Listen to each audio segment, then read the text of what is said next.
Hey y'all, welcome back to the channel. Now listen, those who know me, and it's all of y'all, all of y'all be knowing me. Y'all know that we on this mortgage payoff journey, right? But we haven't did a video update in a minute, almost 6 months. It's 6 months, March, April, May, June, July, August, September. We're living in October now. 7 months? Wow, yeah, we have not done a video. And a big part of it is because I changed my strategy. So it's not as exciting. It's not as exciting. But let's come in here and let us talk about our mortgage payoff journey, okay? So we know this.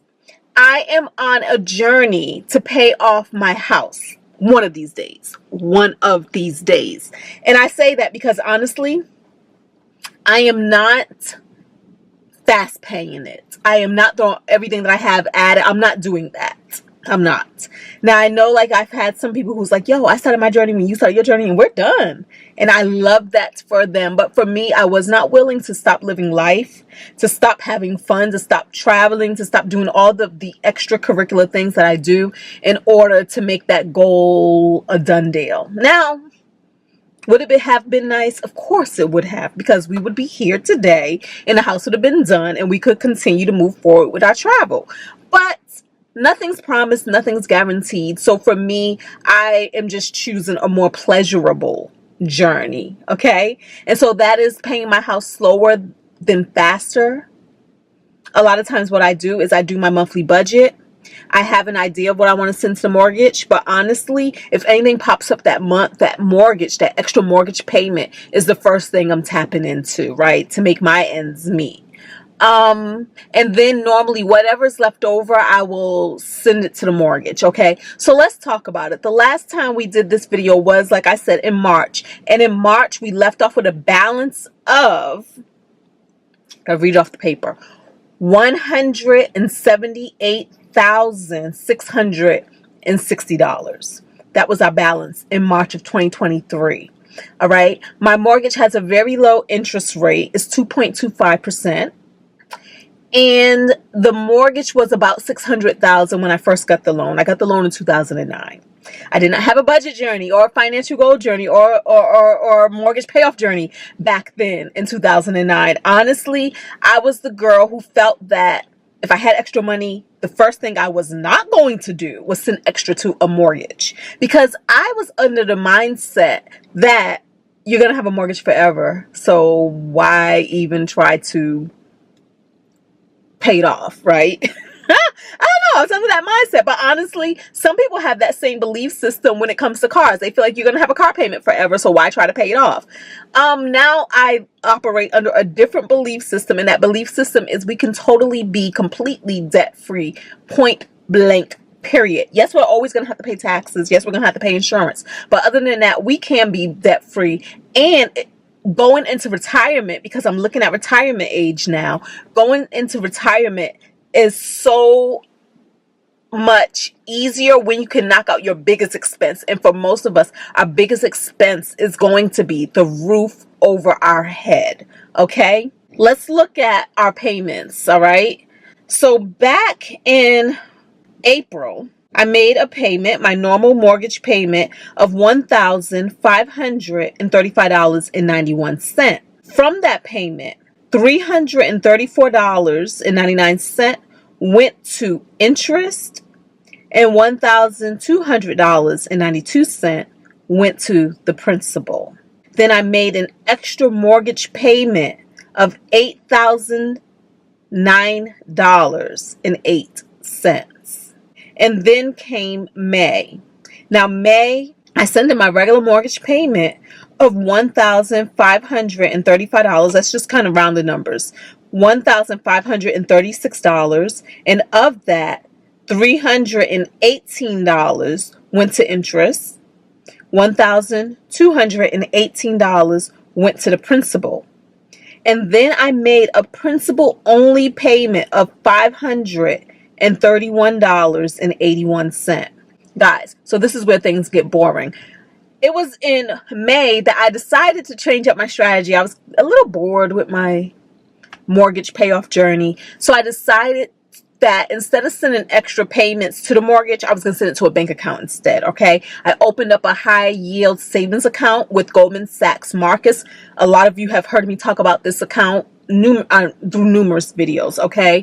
And in that account, it allows me to create sub accounts. So I have my main savings account there, but then I also have a sub account that I call my mortgage freedom account. And in that account, instead of applying the extra payment to the mortgage, I'm just kind of sending it there. That account currently makes an interest rate of 5.4%. Remember, my mortgage is only 2.25% interest. So I'm actually earning more money than I'm losing money by stashing money there. And let me take this time to say, if you are interested in opening a high yield savings account, I wish I would have done this years ago, but it had been one of those things that was always on my to-do list that I just never got around to. Then one of my subscribers actually told me about her high yield savings account, and she sent me the information. She sent me a referral code. I finally opened up the account, and it has been the best thing I have ever done. Why didn't I do it? So I'm letting you guys know that if you want to open up a savings account, a high yield savings account with Marcus, now again, do your research. There's other banks out there that do high yield savings accounts as well, but this is who I am banking with. And if you use a referral code, you get an extra percentage on the money that you make. Okay. So right now it's 4.4%, but because I get an extra percentage, I get 5.4%. I can send you a referral code, but shoot me an email.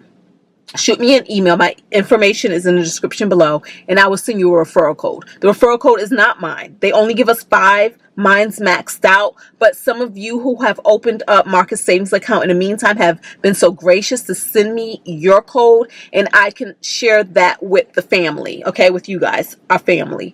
So that's what I decided to do. So what that means is that these payments, it's not going to look sexy. It's not going to look sexy. I decided to send like a minimum of $500. I sent at least $500 to the actual physical mortgage, and then I stashed the rest in my savings account. Okay. So in June, we made our payment of $1,536. Of that, $314 went to interest. $1,221 went to the principal. Then we sent an extra payment of $578.53. And the reason why these numbers are super odd as far as the 578 and 53 cents is because I've also played a game of keeping it at an even number. So I apply whatever I need to apply to keep that number of the balance fairly even, okay, without change being owed. It's a game I'm playing. In July, mortgage payment of $1,536 was made. Of that, $311 went to interest, and $1,225 went to the principal. An extra payment of $575.15 was made. In August, I sent the payment of $1,536. Of that, $308 went to interest, and $1,228 went to the principal. An extra principal only payment was made of $572. September, I sent in my normal payment of $1,536. Of that, $304 went to interest only, and then $1,232 went to the principal. I sent an extra principal only payment of $568.40. In October, I made my normal payment of $1,536. Of that, $301 went to the interest, and $1,235 went to the principal. Then I made a principal only payment of $565.03. Okay, so that takes us up to current. We're living in October now, so we're current in October, and so this leaves us with a balance on our account of $158,700 even, okay? But remember, guys, I told you I've been stashing money away that I would have put onto the mortgage into this extra savings account. So let's take a look at that. So currently in this extra account, we see that it is making an APY, an annual percentage yield of 5.4%. I opened the sub account a little bit after I opened my main markets account. So far this account had made $115.71 in interest, okay?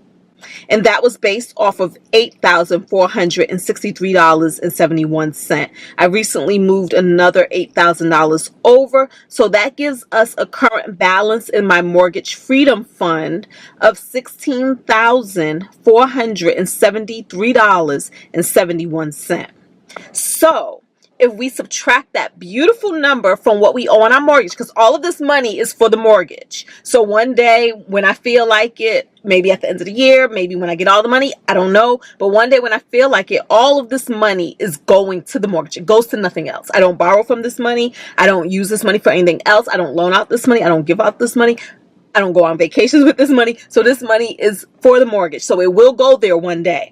And so currently, if we apply this money to the mortgage, this will bring our balance down to $142,226.29. Okay? That is the update on our mortgage payment. That is the update on our mortgage payoff journey. I'm excited about it because now that I'm kind of looking at the full picture, because like I said, adding an extra $500 a month wasn't feeling like, oh, we're not making a whole lot of movement. But I loved looking at what is in that one account, and if I wanted to, and if I subtract that from our balance, this is where we're really at. So that is actually sounding exciting to me, and I'm actually feeling motivated by that. Y'all, this is the first time I've done that. This is the first time I looked at what's in that stashed away account and looking at the numbers of what my mortgage would be if we apply that. But I also like look at the money that account has made on its own just by sitting pretty. Just by sitting there and looking pretty. Okay? $115. Had I moved that $8,000 sooner, we would have had some better interest on that too. But y'all, I be lazy sometimes. I be financially lazy, and that's why these talks are important. That's why me coming and talking to y'all is important to me, and hearing y'all feedback and all of us making money moves. That's why that's important. Okay, and so until the next video, I still need to reconcile all of my accounts because honestly, I still owe that mortgage account a little bit more money. I have not.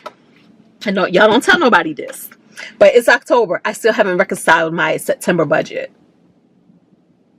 And so what that means is that I do have some money earmarked. Let me tell you right now, I have not reconciled. I went over budget in September. Honestly, y'all, this is the first time in my whole entire life that I went over budget. As bad as I went over budget. But if I pull up my Every Dollar app, let me pull this up real quick. I can't tell you about this mortgage until I reconcile it.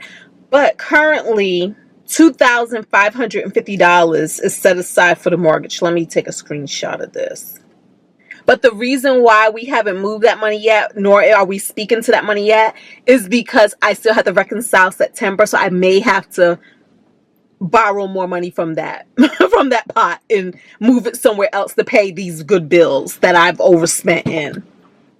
So that's what it is. That is exactly what it is. But yeah, so that's what it is, guys. Thank you all so much for being here. Don't forget to thumbs up. Talk to me in the comments. Do you guys have long-term financial goals that you're working on that's going to take years to pay off? And let me know how you're staying motivated. Let me know the games that you are currently playing with your finances. Okay? To the next video, y'all. I'm Tinesha Davis, and I will see y'all in the next video. I said that twice. I'm redundant. Peace.